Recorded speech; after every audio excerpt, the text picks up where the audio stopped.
Hello दोस्तों।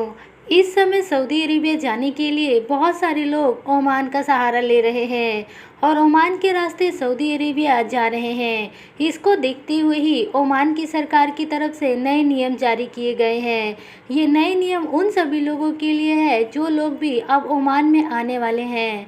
तो video को आप पूरा देखते रहें। यदि आप सऊदी अरेबिया या फिर ओमान या फिर गल्फ से कोई भी जानकारी लेना चाहते हैं तो इस वीडियो को आप लास्ट तक देखें, क्योंकि उन सभी लोगों के लिए इसमें काम की खबरें हैं जो लोग भी सऊदी अरेबिया ओमान के रास्ते जाने वाले हैं।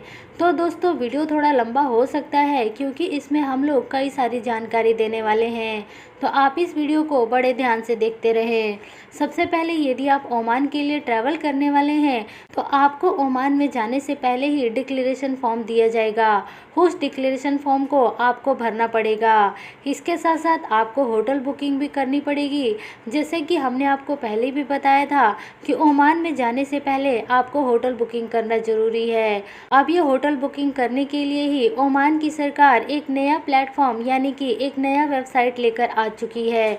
इस वेबसाइट के माध्यम से ही आप अपनी होटल के टिकट की बुकिंग कर सकते हैं। उस वेबसाइट का नाम है सहला प्लेटफॉर्म। इसके अलावा आपको ओमान में पहुंचने से पहले कोरोना वायरस का नेगेटिव रिपोर्ट लेकर भी जाना जरूरी है और ये कोरोना वायरस का नेगेटिव रिपोर्ट आपका 96 आवर से पुराना नहीं होना चाहिए। इसके बाद एक बार जब आप ओमान पहुंच जाएंगे तो ओमान पहुंचने के बाद आपका फिर दोबारा से कोरोना वायरस का टेस्ट किया जाएगा और उसके बाद आपको 7 दिन इंस्टीट्यूशनल क्वारंटीन में डाल दिया जाएगा। आपको बता दें कि होटल बुकिंग यहाँ पर आप ओमान पहुँचने के बाद भी कर सकते हैं, लेकिन ओमान पहुँचने के बाद आपको अपना रजिस्ट्रेशन कराना ज़रूरी रहेगा और ये रजिस्ट्रेशन आपको स्क्रीन पर आ रहे इस वेबसाइट पर जाकर कराना पड़ेगा। एक बार जब आप अपना रजिस्ट्रेशन कर लेते हैं तो उसके बाद आपको अपने फ़ोन में ये ऐप डाउनलोड करना पड़ेगा जो कि आपको स्क्रीन के ऊपर दिख रहा है और इसके साथ साथ आपको एक ब्रेसलेट भी मिलेगा और ये ब्रेसलेट आपको अपने हाथ में हमेशा लगा कर रखना पड़ेगा जब तक कि आप क्वारंटीन में हैं। ये ब्रेसलेट आपके साथ ही रहेगा और इसको निकालने के लिए आपको किसी भी प्राइवेट या फिर सरकारी अस्पताल में जाना पड़ेगा। केवल वही लोग इस ब्रेसलेट को निकाल सकेंगे।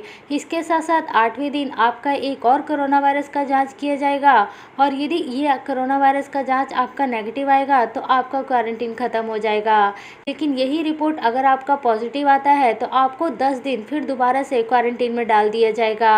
आपको बताना चाहेंगे कि यदि आप सऊदी अरेबिया जाना चाहते हैं तो सऊदी अरेबिया में एंट्री करने के लिए आपको कम से कम 14 दिन किसी दूसरे देश में रहना पड़ेगा। लेकिन यदि आप ओमान में जाना चाहते हैं तो ओमान में क्वारंटीन आपका 8 दिन में ही ख़त्म हो जाएगा। बाकी के दिन आप ओमान में होटल में या फिर कहीं भी घूमने फिरने में बिता सकते हैं। इसके अलावा ये बात और समझ लेते हैं कि क्या इंस्टीट्यूशनल क्वारंटीन सभी लोगों के लिए कंपलसरी है।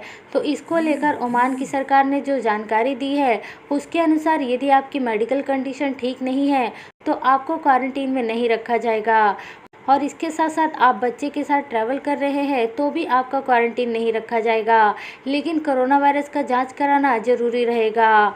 इसके अलावा दोस्तों, एक और ज़रूरी बात कि आपका जो ब्रेसलेट होगा वो एच मुशरिफ मोबाइल ऐप से लिंक होगा, यानी कि आपको अपने फ़ोन में ये वाला ऐप भी डाउनलोड करके रखना ज़रूरी है। तो दोस्तों, आपको ये सारी जानकारी समझ में आ गई होगी। ओमान में यदि आप जाते हैं तो आपको कौन कौन सी बातों का ख्याल रखना पड़ेगा, ये सारी चीज़ें ज़रूरी है यदि आप ओमान के रास्ते सऊदी अरेबिया जा रहे हैं तो, या फिर आप ओमान में ही काम पर वापस जा रहे हैं तो भी आपके ऊपर ये सारे नियम लागू होगा। यदि आपको वीडियो अच्छी लगी है तो वीडियो को लाइक करें और दूसरे लोगों को ज़रूर शेयर करें ताकि उन लोगों को भी इस नए नियम के बारे में पता लग सके। चैनल पर आप बने रहें, चैनल को सब्सक्राइब करके रखें ऐसी और जानकारी जानने के लिए।